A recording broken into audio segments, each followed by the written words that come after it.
रमजान या शब्दाचा शब्दकोशातील अर्थ जाळणे असा आहे. हे ऐकून तुम्हाला आश्चर्य वाटेल, परंतु आपल्यामधील सैतानी प्रवृत्तीला जाळणे म्हणजे नष्ट करणे आणि पवित्र होणे असा त्याचा अर्थ होतो. त्यामुळे रमजानला विशेष महत्व आहे. मुस्लिम बांधवांच्या पवित्र अशा रमजानला आजपासून सुरुवात होत आहे. रमजान, रोजे, जकात आणि चांद याचे महत्व आपण जाणून घेणार आहोत मौलाना तन्वीर अहमद यांच्याकडून. नमस्कार. मनुष्य हा सामाजिक प्राणी आहे आणि त्याला समाजात राहायला आवडते. परंतु आजची सामाजिक परिस्थिती पाहता मन जरा विषण्ण होते. अनेक जाती धर्मामध्ये, गटातटांमध्ये मनुष्य विखुरला गेला आहे. प्रत्येक धर्मातील मनुष्याने दुसऱ्या धर्माचा आदर करणं हे खरं तर माणुसकीला धरून आहे, पण तसं चित्र दिसत नाही. दोन भिन्न धर्मामधील माणसं एकमेकांना समजून घेऊन राहिली आणि जर दोन धर्मामध्ये सलोख्याचे, मैत्रीपूर्ण संबंध राहिले तर सुदृढ समाजासाठी ते खूप आवश्यक ठरतं.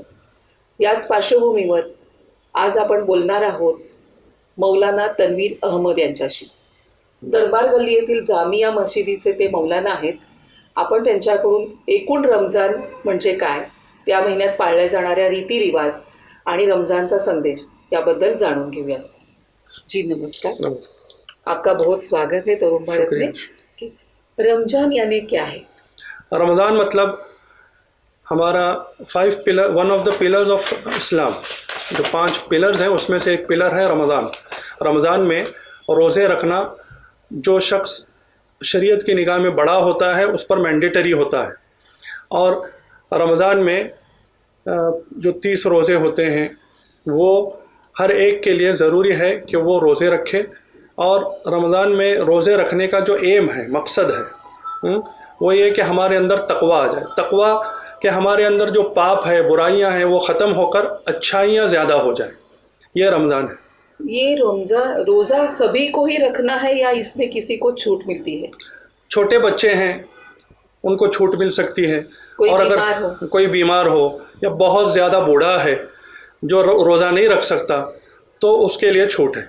बाकी कोई जवान है, ताकतवर है, उसके लिए मैंडेटरी है. ही और she has to keep it.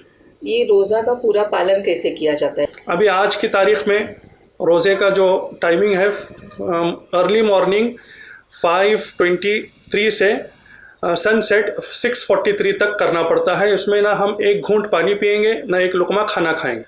6:45 के बाद खा सकते हैं? 6:45 के बाद आप खा सकते हैं, जो चाहे आपको खाना है वो खा सकते हैं. जी, हमें ज़कात के बारे में थोड़ी सी जानकारी दीजिए कि ज़कात यानी क्या है, ये ज़कात कौन दे सकते हैं, उसके कुछ नियम हैं, इसके बारे में बताइए. जो मालदार है उस पर ज़कात मैंडेटरी है, वो ज़रूर देना पड़ेगा. किसको? गरीब को. और जो ज़कात है वो 100 रुपये पर 2.5 रुपये मैंडेटरी है. मतलब अगर मेरे पास 1 लाख रुपये हैं तो उस पर 2,500 रुपये मुझे निकालना पड़ेगा. और जो हमारे मुआशरे में, हमारे मोहल्ले में जो गरीब हैं उनको आइडेंटिफाई करके उनको देना है. 2 तरह की ज़कात होती है, साल भर की भी कुछ ज़कात होती है और रमजान में दी जाने वाली ज़कात होती है. ज़कात सिर्फ साल में 1 मरतबा दी जाती है. और वो हमारे लोग अक्सर रमज़ान में निकालते हैं. वो 1 ही मरतबा दी जाती है. फिर जब पूरे साल में हम लोग जो देते हैं उसको सदका कहते हैं, चैरिटी जिसे हम अंग्रेज़ी में कहते हैं. तो वो पूरा साल भर निकालते रहते हैं हमारे लोग कि थोड़ा बहुत. और उसमें कोई क्वांटिटी फिक्स नहीं है कि इतना निकालना है. अब वो मेरे ऊपर डिपेंड करता है कि मैं अपनी हैसियत से कितना निकालूंगा. मेरी 100 रुपये की है, किसी के 1000 की है, तो डेली कुछ ना कुछ अपने जो कारोबार के प्रॉफिट्स होते हैं उसमें से थोड़ा थोड़ा निकाल के रखते हैं. पूरा महीना होता है तो किसी गरीब को दे देते हैं. और वो अपनी मर्जी से दे सकते हैं? अपनी मर्जी से दे सकते हैं. वो जो चैरिटी है जिसको चाहे दे सकते हैं. या इस रमजान की भी या वो साल भर की खैरात की भी? रमज़ान की जो है ख़ास गरीबों को देना ज़रूरी है. ओके. मालदार को नहीं दे सकते. ओके. और चांद का इतना अहम महत्व क्या है? चांद, हमारा जो इस्लामिक मंत्र वगैरह जो होता है वो चांद को देखकर ही होता है. इसीलिए हमारे अंदर चांद का बहुत महत्व है. चांद को देखकर हमारा मंथ स्टार्ट होता है और चांद को देखकर ही हमारा मंथ ख़त्म होता है. हमारे नबी ने कहा कि सोमो लिरुयतिही व अफ्तिरू लिरुयतिही. चांद देखकर रोज़ा रखना शुरू करो और जब चांद आखिर चांद नज़र आए तो रोज़ा बंद करो. तो हमारी तारीख़ जो है वो चांद को देखकर होती है, इसलिए चांद का महत्व है. पूरे तमाम बेलगाम वालों को आप इस रमज़ान के बारे में क्या संदेशा देना चाहते हो? पूरे बेलगाम वालों को यही संदेश देना चाहूँगा मैं कि रमज़ान हमें आया है अच्छा बनाने के लिए। और अच्छा किसे कहते हैं कि अच्छा इंसान वो है जो न दूसरों को तकलीफ़ दे, और अगर कोई दूसरा किसी को तकलीफ़ दे रहा है तो उसको तकलीफ़ में देखकर खामोश भी ना बैठे। खुद भी तकलीफ़ देना नहीं है और दूसरों को तकलीफ़ देने भी नहीं देना है जी।